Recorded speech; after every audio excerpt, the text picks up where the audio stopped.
बल्कि क्या खत्म हो गया रॉयल चैलेंजर्स बेंगलुरु का वजूद। क्या आईपीएल 2026 से पहले बदल जाएगी रॉयल चैलेंजर्स बेंगलुरु की पहचान? एंड क्या आईपीएल 2026 में हमें नहीं दिखेगा रॉयल चैलेंजर्स बेंगलुरु का टैग? वेल दोस्तों, रॉयल चैलेंजर्स बेंगलुरु जिसको लेकर हमारे पास ये अपडेट आ रही है कि आईपीएल 2026 से पहले रॉयल चैलेंजर्स बेंगलुरु की जो फ्रेंचाइजी है वो बिकने वाली है। एंड अगर हम बात करें इस टॉपिक को लेकर तो अब इसमें 1% भी जो डाउट है वो नहीं रह गया है कि आईपीएल 2026 से पहले रॉयल चैलेंजर्स बेंगलुरु की फ्रेंचाइजी बिक जाएगी। वो इसलिए क्योंकि ये बात अब कंफर्म है कि रॉयल चैलेंजर्स बेंगलुरु बिक रही है। एंड इस न्यूज को खुद डीआईजीओ कंपनी ने पब्लिश करा है। एंड इसके साथ ही क्रिकबज़ ने भी कल रात को ये कंफर्म कर दिया था कि आईपीएल 2026 के पहले रॉयल चैलेंजर्स बेंगलुरु या यूं कहे तो बेंगलुरु की फ्रेंचाइजी जो है वो बिक जाएगी। एंड बिकने की जितनी भी प्रक्रिया है या यूं कहे तो जो प्रोसेस है वो फिलहाल अंडरवे है। एंड एक डेट भी हमारे सामने रखा गया था, जो डेट था 31 मार्च 2026। एंड कहा गया है कि इस डेट से पहले रॉयल चैलेंजर्स बेंगलुरु की जितनी भी बेचने वाली प्रोसेस होगी वो कंप्लीट हो जाएगी। यानी कि आईपीएल 2026 में हमें एक नया रॉयल चैलेंजर्स बेंगलुरु देखने को मिलेगा। एंड जब से ये न्यूज हमारे सामने आई है तब से सोशल मीडिया पर फैंस की तरफ से सिर्फ एक ही सवाल, एक ही क्वेश्चन पूछे जा रहे हैं कि क्या रॉयल चैलेंजर्स बेंगलुरु का नाम आईपीएल 2026 में बदल जाएगा? कि क्या अगर आरसीबी की फ्रेंचाइजी एक नए ओनरशिप के हाथों में जाएगी तो क्या वो ओनर रॉयल चैलेंजर्स बेंगलुरु का जो नाम है वो बदल देंगे? तो इसका आंसर है नहीं, क्योंकि नाम बदल जाने का जो परसेंटेज है वो सिर्फ और सिर्फ 0.1% है। एंड इसके पीछे कई वजह है।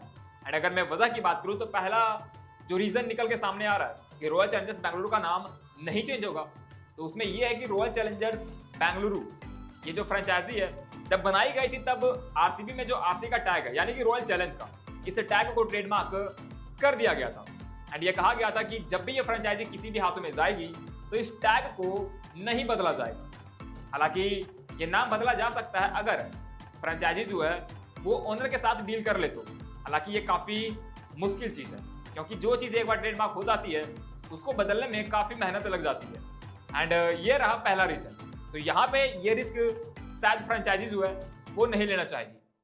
एंड इसके पीछे की वजह ये है कि हम सभी को पता है कि डीआईजीओ जो कंपनी है वो एक विस्की बेस्ड कंपनी है। एंड हम सभी को पता है कि रॉयल चैलेंज का जो टैग है उसी कंपनी से लिया गया है, क्योंकि उनका एक विस्की ब्रांड है जिसका टैग रॉयल चैलेंज है। एंड वो कभी ये नहीं चाहेगी कि उसकी जो फ्रेंचाइजी रही है वो उसके प्रोडक्ट को प्रमोट ना करे।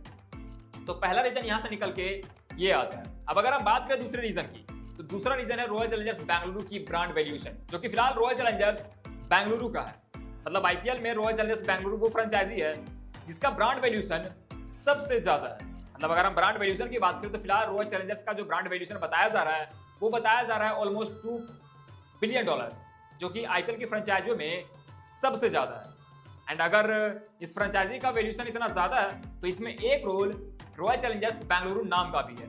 वो इसलिए क्योंकि अगर आप दुनिया में किसी भी कोने में चले जाओ एंड अगर वो सोशल मीडिया यूज करते होंगे तो आई थिंक अगर आप उसे ये पूछ दो कि क्या आपने कभी आरसीबी का नाम सुना है या फिर आरसीबी का फुल फॉर्म जानते हो, तो आई थिंक पॉजिटिव रिव्यूज जो रहेंगे या फिर कहते हो पॉजिटिव आंसर जो रहेंगे वो काफी ज्यादा रहेंगे।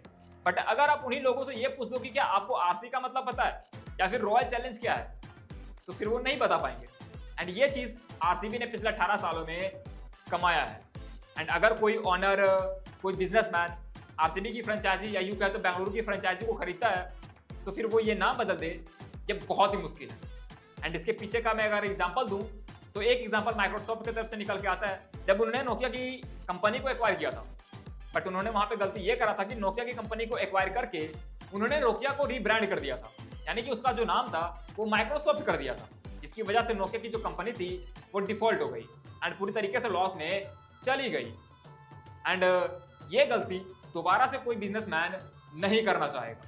एंड रही बात ब्रांड वैल्यूएशन की तो हम सभी को पता है कि ऑलमोस्ट $2 बिलियन ये कोई छोटा अमाउंट नहीं है, ये ऑलमोस्ट 20,000 करोड़ से ऊपर का जो रकम है वो बनता है। एंड अगर कोई कंपनी इतना ज्यादा पैसा इन्वेस्ट करेगी तो वो नहीं चाहेगी कि वो जिस भी चीज को खरीदे उसका वैल्यूएशन डाउन।